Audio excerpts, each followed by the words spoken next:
ሰላም ጤና ይስጥልን ውድ የሸገር ጆርናል ተከታታዮች፣ ዛሬ ሰኔ 19 2018 ዓ.ም በዛሬው መረጃ ሰዓታችን የሱዳን ጦርና የህወሓት ኃይሎች የፈጠሩት ጥምረት የደቀነው ስጋትን በተመለከተ ጀነራል ባጫ ደበሌ ለአፍሪካ ህብረት ያቀረቡት ጥሪና አቶ ጌታቸው ረዳ ስለ ኤርትራ ጉዳይ ይፋ ያደረጉት አዲስ ሚስጥር፣ ሰሚ ያጣው የሐዋሳ ከተማ ፊላዴልፊያ ቀበሌ ነዋሪዎች እንባና የባለስልጣናቱ እምቢተኝነት፣ እነዚህንና ሌሎች ዝርዝር መረጃዎችን እናደርሳችኋለን። ለአፍታ አብራችሁን ቆዩ። በሀገራችን ኢትዮጵያ በተለይም በሰሜኑ ክፍል የተካሄደው አስከፊ ጦርነት ያስከተለው ሰብአዊና ኢኮኖሚያዊ ቀውስ አሁንም ድረስ አልሻረም። ሰላም ወዳዱ ህዝብ የከፈለው ዋጋ፣ ያጣናቸው ወንድሞቻችንና የወደመው ንብረታችን ሳያንስ ከቅርብ ጊዜ ወዲህ ከትግራይ ክልልና ከማዕከላዊ መንግስቱ እየተሰሙ ያሉ አዳዲስ መረጃዎች በድጋሚ ሌላ ግጭት ማዕበል እየጋረጡብን ይገኛል። በታሪክ ትልቅ ጠባሳ ጥሎ ያለፈው ያ የወንድማማቾች ከንቱ ግጭት አሁንም በሌላ መልክ ሊቀሰቀስ እንደሚችል የሚጠቁሙ ወታደራዊና ዲፕሎማሲያዊ ውጥረቶች ተባብሰው ቀጥለዋል። በናይሮቢ የኢትዮጵያ አምባሳደር ጀነራል ባጫ ደበሌ በትግራይ ክልል በዶክተር ደብረጽዮን ገብረ ሚካኤል መሪነት የታወጀው አዲስ መመሪያም በጽኑ ኮንነዋል። ዶክተር ደብረጽዮን ጊዜያዊ አስተዳደሩን በማፍረስ ወደ ፕሬዝዳንትነት መመለሳቸውን ተከትሎ ያወጡት የክተት አዋጅና የግዳጅ ወታደራዊ ምልመላን ያካተተ መሆኑን አምባሳደሩ ገልጸዋል። ይህ አዋጅ በህዝቡ ላይ ሌላ አውዳሚ የጦርነት ዝግጅት የሚቀሰቅስ በመሆኑ የአፍሪካ ህብረት ድርጊቱን በአደባባይ ማውገዝ እንዳለበት ጥሪ አቅርበዋል። ከዚህ ጦርነት ቀስቃሽ እንቅስቃሴ በስተጀርባ የራስን ጦር ማጠናከር ብቻ ሳይሆን የታጠቁ ኃይሎችን እንደ ቅጥረኛ ተዋጊ በመጠቀም ጎረቤት ሀገር ሱዳን ውስጥ እየተካሄደ ባለው የውስጥ ግጭት ለመሳተፍ የታለመ ግብ እንዳለ አመላክተዋል። በመሆኑም ህብረቱ ይህን አዋጅ በአስቸኳይ እንዲሰረዝ፣ በፕሪቶሪያው ስምምነት መሰረት የተቋቋመው ጊዜያዊ አስተዳደር እንዲመለስና የፖለቲካ ውይይቶች እንዲቀጥሉ ግፊት ማድረግ እንዳለበት ጀነራል ባጫ ደበሌ አሳስበዋል። በተመሳሳይ የጦር ኃይሎች ጠቅላይ ኤታማዦር ሹም ወታደራዊ አማካሪና የተኩስ መምሪያ ኃላፊ ጀነራል አለምሸት ደግፌ በትግራይ ክልል እየተካሄደ ስላለው የጦርነት ዝግጅት ስጋታቸውን ገልጸዋል። በዓመታዊ የብሔራዊ ደህንነት ኮንፈረንስ ላይ ንግግር ያደረጉት ጀነራሉ ህወሓት አሁንም የትግራይ ወጣቶችን ወደ አዲስ አውዳሚ እሳት ለመማገድ ከሀገር ውስጥና ከውጭ ጸረ ሰላም ኃይሎች ጋር በመሆን ሰፊ ዝግጅት እያደረገ መሆኑን በይፋ ገልጸዋል። እንደ ጀነራል አለምሸት ገለጻ በአሁኑ ወቅት በክልሉ ህዝብ ላይ የግዳጅ ወታደራዊ ምልመላ በስፋት እየተካሄደ ይገኛል ብለዋል። ይህ ድርጊት ልክ ከ5 ዓመት በፊት እንደነበረው ሀገሪቱን ወደ ከባድ ቀውስ ከከተተው ጦርነት ዋዜማ ጋር ተመሳሳይ በሆነ መልኩ በፉከራ የታጀበ መሆኑን ጠቁመዋል። የቀድሞ ጦርነት ያሳደረው ትልቅ ጠባሳ ሳይሽር በድጋሚ ወጣቶችን የጦርነት ሰለባ ለማድረግ መሞከር ሰላም የናፈቀው የኢትዮጵያ ህዝብን ክፉኛ የሚያስደነግጥ ክስተት ሆኗል። በዚህ ውጥረት መሃል የጠቅላይ ሚኒስቴሩ የአፍሪካ ቀንድ ጉዳዮች አማካሪ አቶ ጌታቸው ረዳ ከጎረቤት ሀገር ኤርትራ ጋር ስላለው ግንኙነትና ታሪካዊ ተጽዕኖ ትንታኔ ሰጥተዋል።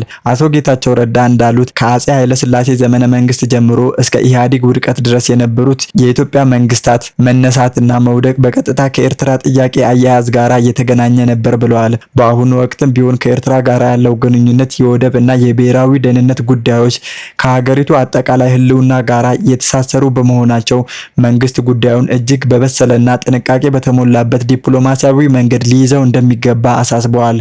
በትግራይ ክልል እያንዣበበ ያለው ከፍተኛ ውጥረትን ለማርገብ ታስቦ የነበረው ዲፕሎማሲያዊ ጥረትም እንቅፋት ገጥሞታል። በኢትዮጵያ የአሜሪካ አምባሳደር ኤርቪን ማሲንጋ ዛሬ ሰኔ 19 2018 ወደ መቀሌ ሊያደርጉት የነበረው ጉዞ ሳይሳካ ቀርቷል። ለዚህ ጉዞ መሰረዝ ዋነኛ ምክንያት በዶክተር ደብረጽዮን ገብረ ሚካኤል የሚመራው አካል ራሱን እንደ አንድ የፖለቲካ ፓርቲ መሪ ሳይሆን እንደ ሙሉ የክልሉ መንግስት አድርጎ ለማቅረብ መፈለጉና አምባሳደሩ ከጀነራል ታደሰ ወረደ ጋራ እንዳይገናኙ እገዳ በመጣሉ ነው ተብሏል። በተጨማሪም የውጭ ጉዳይ ሚኒስቴር ያወጣው የዲፕሎማቶች የክልል ጉዞ ቅድመ ማሳወቂያ መመሪያ ሌላው ምክንያት ነው። ምንም እንኳን የዕለቱ ቀጠሮ ባይሳካም አምባሳደር ማሲንጋ በቀጣይነት ውጥረቱን ለማርገብ ተፋላሚ አካላትን ወደ ጠረጴዛ ዙሪያ ለማምጣት የሚያደርጉትን ሙከራ እንደሚቀጥሉ አስታውቀዋል። ሰላም ወዳዱ የኢትዮጵያ ህዝብ ግን አሁንም የሚጠይቀው አንድ ጥያቄ ብቻ ነው። እርሱም መቼ ነው ከዚህ የጦርነት አዙሪት ወጥተን በሰላም የምንኖረው የሚል ነው።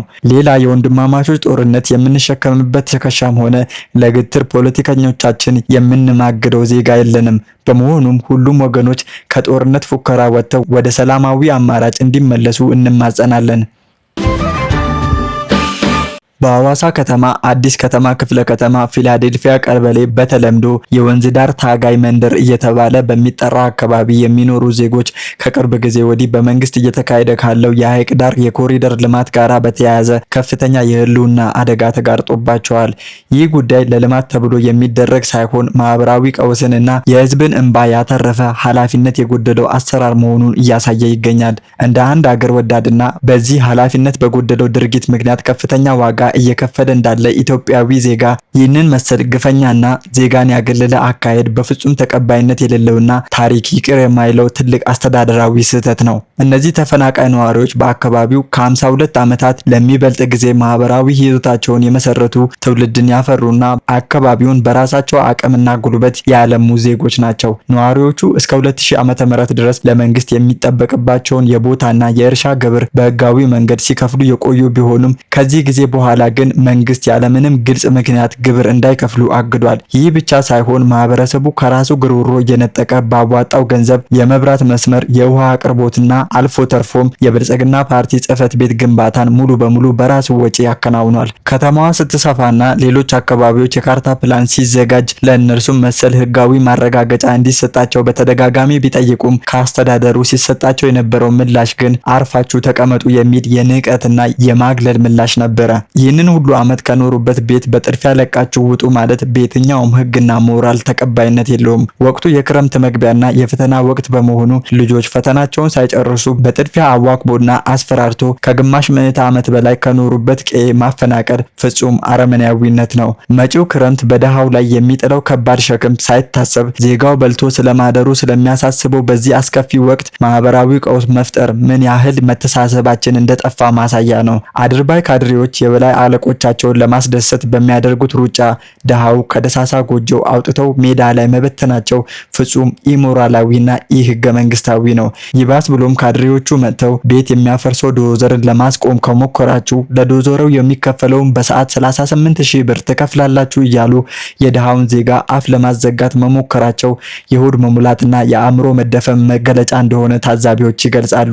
መሰረት ሚዲያ ይፋ ባደረገው መረጃ የልማቱ አካል የሆነውን የኮሪደር ስራ ምክንያት በማድረግ የአካባቢው አመራሮች ነዋሪዎቹ በአጭር ቀናት ውስጥ በተለይም በሳምንቱ መጨረሻ አካባቢ ለቀው እንዲወጡ የቃል ትዕዛዝ አስተላልፈዋል። የአዲስ ከተማ ክፍለ ከተማ አመራሮች በመካከላችሁ አቅም ያላቸው ነዋሪዎች አሉና ገንዘብ በማዋጣት አቅም ለሌላቸው የ2 ወር የቤት ክራይ ክፈሉ የሚል ኃላፊነት የጎደለው አስተያየት መስጠታቸው ህዝቡን በእጅጉ አስቆጥቷል። የከተማዋ አስተዳደር መውሰድ የነበረበትን የመልሶ ማቋቋም ኃላፊነት በራሱ በህዝቡ ጫንቃ ላይ ለመጫን መሞከሩ እጅግ አሳዛኝ ክስተት ነው። ነዋሪዎቹ የከተማዋን ልማትም ሆነ የሐይቅ ዳር ፕሮጀክቱን እንደማይቃወሙና እንደውም እንደሚደግፉ በግልጽ ቢያሳውቁም ማንኛውም የልማት ስራ የዜጎችን ሰብአዊ መብት ክብርና የንብረት ባለቤትነት መብት በተከተለ መልኩ መከናወን እንዳለበት ያምናሉ። የኢትዮጵያ ህገ መንግስት የዜጎችን የንብረት መብት በግልጽ ያረጋገጠ ሲሆን የህዝብ መሬት ለልማት ሲወሰድ በቅድሚያ ማሳወቅ፣ ፍትሃዊ ካሳ መክፈልና ምቹ መቀየሪያ ቦታ መስጠት አስፈላጊ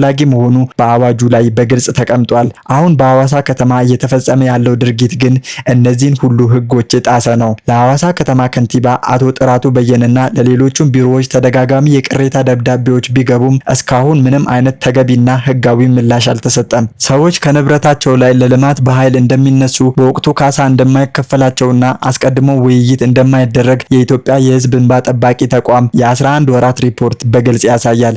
የእንባ ጠባቂ ተቋሙ ባደረገው ስልታዊ ምርመራ የልማት ተነሺዎች ከመነሳታቸው ቢያንስ ከ1 ዓመት በፊት ስለ ልማቱ አይነትና ጠቀሜታ እንዲያውቁ እንደማይደረግ፣ ካሳ የሚከፈልባቸው የንብረት ልኬቶች ሳይመዘገቡ እንዲነሱ እንደሚገደዱና ካሳ ከተወሰነ በኋላ እንኳን ሳይከፈላቸው ዓመታት ሊፈጅ እንደሚችል አረጋግጧል። ለመሆኑ ይህ ልማት ለማን ነው? ለህዝብ ከሆነና የወገኖቻችን እንባ ካላሳሰበን ልማቱ ትርጉሙ ምንድን ነው? ይህ የህግ ጥሰት የማይታረም ከሆነ ጉዳዩ ወደ ሰብአዊ መብት ኮሚሽንና ወደ ሌሎች የህግ አካላት ይዘውት ለመሄድ እንደሚገደዱ ነዋሪዎች እየገለጹ ይገኛሉ። ኢትዮጵያ ካለፈው ውድመትና እልቂት በአግባቡ ሳታገግም አሁንም በሰሜኑ የሀገሪቱ ክፍልና በጎረቤት ሀገራት ድንበር አካባቢ የሚሰሙት የጦርነት ነጋሪቶች በዜጎች ላይ ከፍተኛ ስጋት እየፈጠሩ ይገኛሉ። ባለፉት ዓመታት በነበረውና በብዙዎች ዘንድ ትርጉም የለሽ ተብሎ በሚጠራ ግጭት ምክንያት እጅግ ከፍተኛ የኢኮኖሚ የማህበራዊና የህይወት መስዋዕትነት የከፈለው የኢትዮጵያ ህዝብ ዛሬም በክልላዊና በድንበር ተሻጋሪ ውጥረቶች ሳቢያ ሌላ ተጨማሪ የጦርነት እሳት ሊጫርበት እንደሚችል ምልክቶች እየታዩ ነው። ይኸው በምስኪኑ ዜጋ ጫንቃ ላይ የሚካሄደውና ማብቂያ የሌለው የሚመስለው ጦርነት የሀገሪቱን ተስፋና ሀብት እያወደመ ይገኛል። ከሰሜኑ ደም አፋሳሽ ጦርነት በፊት ከብሔራዊ ምርጫ ቦርድ እውቅና ውጪ በተካሄደ ምርጫ ተቋቁሞ የነበረውና በቅርቡ ወደ ስራ የተመለሰው የትግራይ ክልል ምክር ቤት ያጸደቀው የግዳጅ ወታደራዊ ምልመላ አዋጅ በአስቸኳይ ተግባራዊ እንዲሆን ትዕዛዝ ማስተላለፉ የታወቀ ጉዳይ ሆኗል። የምክር ቤቱ አፈ ጉባኤ ወይዘሮ ምህረት አጎስ ለክልሉ ፍትህ ቢሮ፣ ለጠቅላይ ፍርድ ቤትና ለፖሊስ ኮሚሽን በጻፉት ደብዳቤ አዋጁ በነጋሪት ጋዜጣ ታትሞ እስኪወጣ ድረስ በጊዜያዊነት በህጉ እየሰሩበት እንዲቆዩ አዘዋል። ይህ አዋጅ በዶክተር ደብረጽዮን ገብረ ሚካኤል የሚመራውና በቅርቡ የተቋቋመው የማዕከላዊ የጸጥታ እዝ በበላይነት እንደሚያስፈጽመው ይጠበቃል። ይህ እርምጃ ሰላምን ለሚናፍቅ ልጆቹን በጦርነት ላጣው የኢትዮጵያ ህዝብ በተለይም ደግሞ ከጦርነቱ ጠባሳ ገና ላልዳነው የክልሉ ማህበረሰብ እጅግ አሳሳቢና ልብ ሰባሪ ክስተት ሆኖባቸዋል። ይህ የግዳጅ ወታደራዊ ምልመላ አዋጅ መታወጁን ተከትሎ ዓለም አቀፉ የሰብአዊ መብት ተሟጋች ድርጅት ሂዩማን ራይትስ ዎች የትግራይ ባለስልጣናት ያወጡትን ህግ በዝባዥ ሲል አጥብቆ ኮንኖታል። ድርጅቱ አዋጁ በአስቸኳይ እንዲነሳ በይፋ ቢጠይቅም የክልሉ ምክር ቤት ግን ይህንን የዓለም አቀፍ ግፊት ሙሉ በሙሉ ወደ ጎን በመተው አዋጁ በፍጥነት መሬት ላይ እንዲወርድ ማዘዙ በክልሉና በአጠቃላይ ሀገሪቱ የሰላም ሂደት ላይ አዳዲስ ውጥረቶችን እያስነሳ ይገኛል። 2 ዓመታት በዘለቀው ጦርነት ከፍተኛ ዋጋ የከፈለውና አሁንም በከፍተኛ የኑሮ ውድነትና የኢኮኖሚ ቀውስ ውስጥ የሚገኘው የኢትዮጵያ ህዝብ እንዲህ ያሉ የጦርነት ትንኮሳዎች አገርን ወደ ሌላ አላስፈላጊ እልቂት እንደሚያመሩ በከፍተኛ ሀዘንና ስጋት እየታዘበ ይገኛል። ህዝቡ የሚከፍለው ግብር ለመሰረተ ልማትና ለኑሮ ማሻሻል መዋል ሲገባው ዳግም ለጦርነት ዝግጅት መባከኑ ፍጹም ቅሬታን ፈጥሯል። ይህ በእንዲህ እንዳለ በትግራይ ክልል ውስጥ የሚንቀሳቀሱ አርሚ 7 ተብሎ የሚጠሩ ታጣቂዎች ከሱዳን ጦር ጋር በመሆን በሱዳን በኩል ከኢትዮጵያ መንግስት ጋር ለመዋጋት ሰፊ ዝግጅት እያደረጉ መሆኑን የሚጠቁሙ መረጃዎች እየወጡ ነው። ይህንን ተከትሎ የሱዳን መደበኛ ጦር የኢትዮጵያ መንግስት የሱዳኑን ፈጥኖ ደራሽ ኃይል ይደግፋል በሚል በተደጋጋሚ ሲወቅስ ቆይቷል። በዚህም ሳቢያ የሱዳን መከላከያ ሰራዊት በብሉ ናይል ክልል ከኢትዮጵያ ድንበር 1 ኪሎ ሜትር ርቀት ገደማ ላይ በምትገኝ በጆሴፍ ቱካ በሚመራው የሱዳን ህዝብ ነጻነት ንቅናቄ ይዞታ ስር የነበረው አልባር የተባለ ቁልፍ ወታደራዊ ምሽግ ሙሉ በሙሉ በቁጥጥር ስር መዋሉን አስታውቋል። ይህ ዘመቻ ዋና ዓላማው የድንበር አካባቢዎችን ከአማጽያን ማጽዳትና በፈጥኖ ደራሽ ኃይሉና በሱዳን ህዝብ ነጻነት ንቅናቄ ጥምረት እጅ የምትገኘውን የስትራቴጂካዊቷ የድንበር ከተማ ኩርሙክን መልሶ መቆጣጠር እንደሆነ ተገልጿል። የሱዳን ጦር በሰሜን ዳርፉር የጠላት ድሮንን መጥቶ መጣሉ የተገለጸ ሲሆን 4ኛ ዓመቱን የያዘው የሱዳን እርስ በርስ ጦርነት በተለያዩ ግንባሮች በማገርሸቱ የሲቪሎች መፈናቀልና የሰብአዊ ቀውሱ በከፍተኛ ሁኔታ እየባሰ መጥቷል። ህዝቡ የሚፈልገው ሰላም፣ ልማትና መረጋጋት እንጂ በፖለቲከኞችና በታጣቂ ቡድኖች ፍላጎት ሳቢያ የሚቀጣጠል ሌላ አውዳሚ ጦርነትን አይደለም። ስለዚህም ይህ ትርጉም የለሽና አጥፊ የጦርነት አዙሪት በአስቸኳይ ቆሞ ወደ ዘላቂ የሰላም ውይይት መድረክ መመለስ የሁሉም ዜጋ የልብ ጩኸት ሆኗል። ውድ አድማጭ ተመልካቾቻችን ለዛሬ ያሰናዳንላችሁ መረጃዎቻችን እኚህን ይመስሉ ነበረ። አብራችሁን ስለቆያችሁ ከልብ እናመሰግናለን።